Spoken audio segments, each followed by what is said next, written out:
বুধবার স্ট্রংরুম পরিদর্শনে গিয়ে প্রশাসনের ভূমিকায় ক্ষোভ উগরে দিলেন উত্তর মালদহের বিজেপি প্রার্থী খগেন মুর্মু। দুপুরে মালদহ কলেজের ডিসিআরসি কেন্দ্রে যান তিনি। মালদহ কলেজে হবিপুর গাজল মালদহ বিধানসভা কেন্দ্রের ইভিএম মেশিন রাত 12টার আগেই পৌঁছে যায় দাবি প্রার্থীর। তারপরেও রাত 12টা পর্যন্ত স্ট্রংরুম সিল করা হয়নি। ইভিএম বদলের চেষ্টার অভিযোগ তুলে সরব হন খগেন মুর্মু। ফোনে জেলা শাসকের সঙ্গে কথাও বলেন তিনি।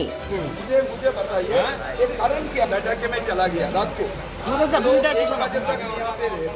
उसके बाद हर जगह से आप मान लीजिए हर जगह से ईवीएम जहाँ से तो क्या सिक्योरिटी क्या है मेरा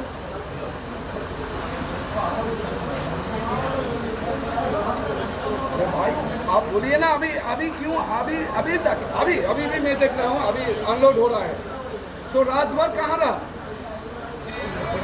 কিসের এখন কি জন্য এসেছে এবং কি অভিযোগ পেলেন? এখানকার যে আমাদের স্ট্রং রুম রাত্রিতে 3টা বিধানসভা 43, 44 এবং 50 এই 3টা বিধানসভার পুরো ইভিএম এখানে আসা সত্ত্বেও রাত্রি 1টা 2টোর মধ্যে কমপ্লিট হয়ে গেছে।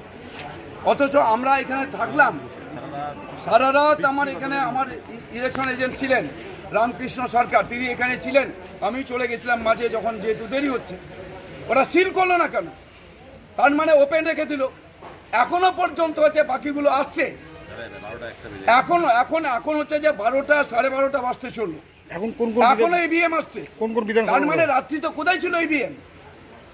তার মানে এটা হচ্ছে ইভিএম চেঞ্জ করার একটা পলিসি আগের থেকে নিয়েছে ওরা, এটা ইন্টেনশনালি করছে।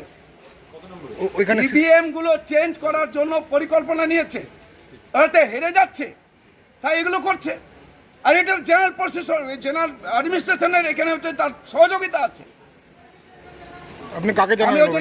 আমি ডিস্ট্রিক্ট ম্যাজিস্ট্রেটকে বলেছি যে আপনি এটা করছেন, ইন্টেনশনালি করছেন এবং ওদেরকে সাহায্য করার জন্য এগুলো করছেন।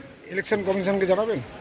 আমরা আমাদের সাইড থেকে যেটা জানাবার আমরা তো জানাবো, কিন্তু আমি জানতে চাইছি আপনারা জানুন না, আপনারা জানার চেষ্টা করুন যে ডিএমকে বলুন আপনি সিল করলেন না কেন? রাত্রিবেলা কেন সিল করলেন না? আপনি স্ট্রং রুম তো সিল করবেন, যেখানে সবটা ইভিএম এসে গেছে। তো আপনি স্ট্রং রুম সিল না করে ওপেন রেখে দিয়েছেন। এখন পর্যন্ত স্টিল ওপেন আছে। ধরুন ওকে, বলুন ওকে, জিজ্ঞেস করুন।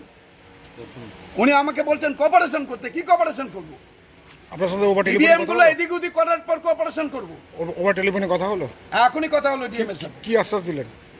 আশ্বাসের ব্যাপার নাই। উনি কি আশ্বাস দিবেন? উনি আমাকে কি আশ্বাস দিয়ে আমাকে বোঝাতে পারবেন? উনি বলছেন আপনি কোঅপারেশন করুন। কি কোঅপারেশন করব?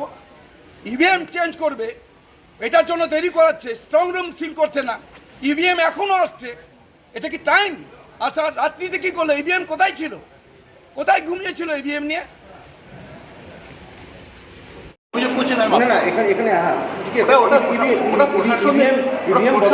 প্রশাসনের কথা বলবেন না, বলছি যে প্রশাসনকে ওনাকে জিজ্ঞাসা করুন।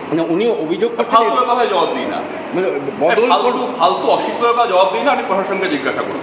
না, বলছি বদল করে দেওয়ার মতো আপনি কেন বলছেন people like him they don't know how to talk and what to talk about. Ask this nonsense to talk whatever বাকি is going on. এতক্ষণে কি সিল হওয়া উচিত ছিল না? সিল করা নিয়ে উনি যেটা বলছেন যে বদল করে দেওয়ার মতো চক্রান্ত বা ষড়যন্ত্র। It's not my job.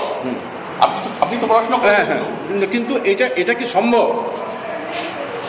Ask people who is talking to it. আমি কিছু বলি যে বলছে তাকে গিয়ে জিজ্ঞাসা করুন না, তার জায়গায় না ওখানে জিজ্ঞেস করুন।